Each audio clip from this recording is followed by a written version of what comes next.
Hey everyone, welcome back to the channel and welcome to all my new followers. This week's episode we have a photo shoot and we are going to review Ilford PanF 50. This is a film that I had never shot before, but I had seen and heard nothing really but good things about it. Now, it is a 50 speed film, which I think that's the main reason why most people want to stay away from it, including me initially. I don't know why, but I mean, nobody ever said that, but in my head, I felt like a 50 speed film, come on, that's useless, why? But back in the day, 50 was actually a nominal speed film. And in practice, it's very, very usable. Of course, if you put it on a tripod, it opens even more doors, but just on a nice, beautiful sunny day, even in the shade, I easily got away with shooting this film. This film is extremely sharp, and especially when developed in DDX, you're going to get amazing results. I've absolutely fallen in love with this film, and the only reason that it's not going to knock my beloved FB4 off the #1 spot is because it is a little bit more expensive. But this is definitely not the last time that I'll be shooting Ilford PanF 50. It's such a smooth film, as you're about to see. And of course, for me as a portrait photographer, at least I'd like to think I am, I always want to review films doing portraiture. And so, guys, without any further ado, why don't we jump into the photo shoot?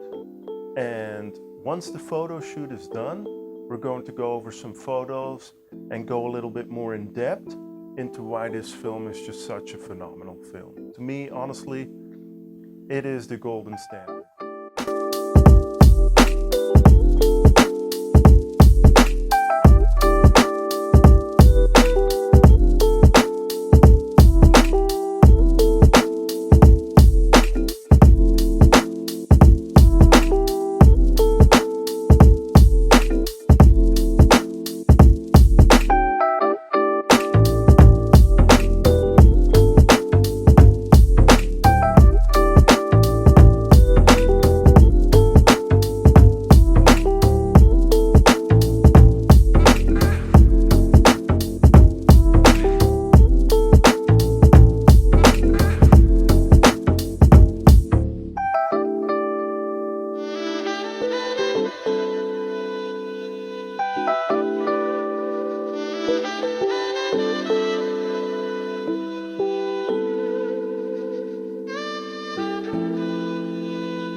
Guys, I hope you liked that. That was a cool little montage. I want to give props to my beautiful girlfriend Jamie for making some bomb-ass video. She really knocked it out of the ballpark with that video. She's amazing to have on photo shoots and even be involved in my channel. I'm really appreciative of her. Now guys, on to Ilford PanF 50. Ilford PanF 50 is very sharp. We're gonna pull up the first photo here that I was really happy with. Of course, not every photo, I'm gonna pull it up on my cell phone here, guys. Not every photo, of course, that you do at a photo shoot you're gonna like. That's why you try different angles, you learn from it, you shoot a little bit more. At least that's how I work. I do take my time, I slow down, I try different angles. And, but maybe before we talk about the photos itself, I want to show you the gear that I've used, my trusty Nikon F100. And I know that I'm mostly a one lens setup guy, but when it comes to a more professional setting, I like this 45, the Tamron 45, which is the Tamron SP 45mm f1.8 DI VC USD, which is quite a heck of a mouthful, but it's such a sharp lens and versatile, and it gives you that just that slight little bit of more angle, and these are great for the body shots. But the lens that I ended up using the most, guys, is the Nikon 85 1.8D. It is so beautifully sharp. Online, there are two camps. People either like the bokeh or they don't. I do like the bokeh. It's very soft.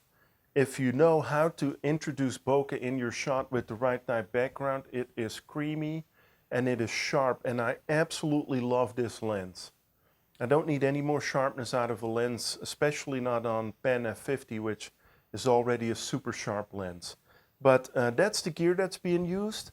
Whenever I do review a new film, or I haven't shot a film that or I'm reviewing a film that I haven't shot before, I will absolutely use the F100 because its light meter, the matrix meter, is again infallible. Of course, there are situations where you can throw it off a little bit, but those are rare and they come few and far between. But this is such a great test bed, a very reliable test bed. You get consistent results, and therefore I like shooting it. But also in the photo shoot itself, as you might have noticed, it's so quick with the grip on there.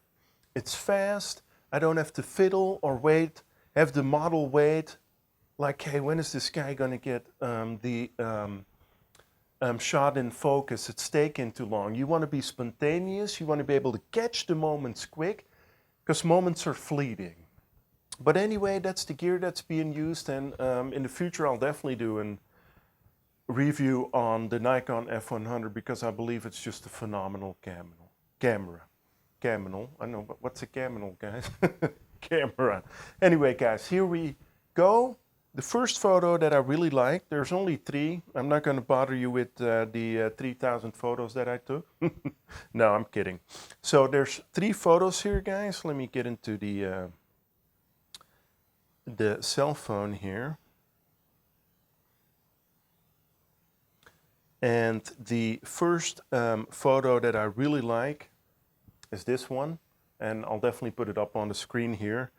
Immediately you can see the ridiculous sharpness of this film. It's just incredibly sharp. And in addition to that, I was initially a little bit concerned because I didn't want to lose the film look, because I enjoy the film look. Otherwise I might as well shoot digital. But with this film, you definitely still see the film look, which I really, really, really love. And another thing is, it's in my editing, all I do is an auto contrast and a sharpening. That's all I did, straight out of the Epson V550. Now, before I added the contrast, it was just a little bit more flat. This film is known to have a little bit more contrast, but it's pleasing. But we'll definitely see the contrast in a minute. But the graduation is just such a smooth film. There's very little else I can say about it, and really this film should be the golden standard. It's almost as if they've designed it for portraiture. So, wonderful shot here. Yeah, great. Moving on to the second photo here, guys. And before we do that, I kind of want to talk about the location, which is the Exposition Plaza in downtown Dallas. As you can see, there's a bunch of columns there, and those columns relate, they relate to the light in a very beautiful way. Number one, you get beautiful depth of field with these gradations, and you have such beautiful play of light going on in that location. And I think it's a photographer's dream when it comes to light. The rest is up to you to create beautiful images there. But that was the location that I chose, and I think that, as you saw in the photos, it really added to the look. And you can play with, pockets of light here and pockets of light there. It's a really beautiful location. Exposition Plaza, downtown Dallas. If you get a chance to do a shoot there, it's wonderful. And then I lucked out because on that day, and I did kind of plan that, we had a cloudy day, so we had patches of sun and patches of cloud and patches of sun and patches of cloud, and it was just ideal. But anyway, guys, the second photo here is also a favorite. Here you can clearly see in the light how beautifully soft the light is because I placed her in the shadow, but I wanted a little bit of sunlight to grace her. And you can see that that location, how that plays into the play of light. And again, that sharpness, that beautiful graduation. This film, I would almost venture to say, you know how we always expose for the shadows? Because we know that film can take a lot on the upper end of it. But this film records so much detail in the shadow where I haven't seen it go in muddy, to where you can be comfortable in almost exposing for the highlights, or do a sort of a hybrid in between. You expose for the shadows, you expose for the highlights, and you go somewhere in between. Because there's so much detail, as you can see here in her shirt, in her hair as well, in the underexposed areas. They definitely don't get muddy. It's such a wonderful film. The latitude is through the roof. And if it weren't for the higher price and the 50 speed, I would shoot this film a whole heck of a lot more. It's just such a wonderful film. And then guys, here in the last shot, which I placed the model in the sun, here you can see a little bit of clipping in the highlights in the shirt. To me, it's not distracting because it doesn't define the photo. And I also like sort of the boyish, tomboyish pose. Tip for all you portrait photographers: don't always have your model do these over femininely sexualized poses. We're in 2022. This isn't 1960 anymore. Have your model pose in a, more of a masculine pose, if you will. A lot of them can pull that off, and I think it stands the testament of the times where we live in. But anyway, of course my cell phone screen goes out. You can still see that you can take a pleasing portrait of a woman in harsh light. It doesn't always have to be the soft light. That's the tradition, right? Men harsh light, female soft light. I kind of think those rules have to be broken. They're a little bit antiquated. Play with those rules a little bit. Don't let everything be dictated by these antiquated rules that you've seen before or read before. Or maybe you're not even as old as I am and you've never heard of that, but that's how it used to be. So this is definitely another favorite. You can see the high level of contrast. Definitely more contrast. Still, I do prefer this film in the shadows, and then bump up the contrast in post a little bit versus shooting it in a high contrast situation and then having to tone that down a little bit, but it still works. Guys, that is my review of the Ilford PanF 50, which is a stunning film. I think you should try it. Give it a shot. No pun intended, but try it. It's such a beautiful film. The gradation from, the smooth gradation from the highlights all the way down to the shadows, and that, being a more high contrast, mid to high contrast film is just phenomenal. This film is beautiful. I fell in love with it right away, and I'll definitely be shooting it a whole hell of a lot more. Guys, thank you so much for watching. I love all of you. I love all of you new subscribers. I love every single one of my subscribers. You guys are awesome, and I'll see you in the next episode.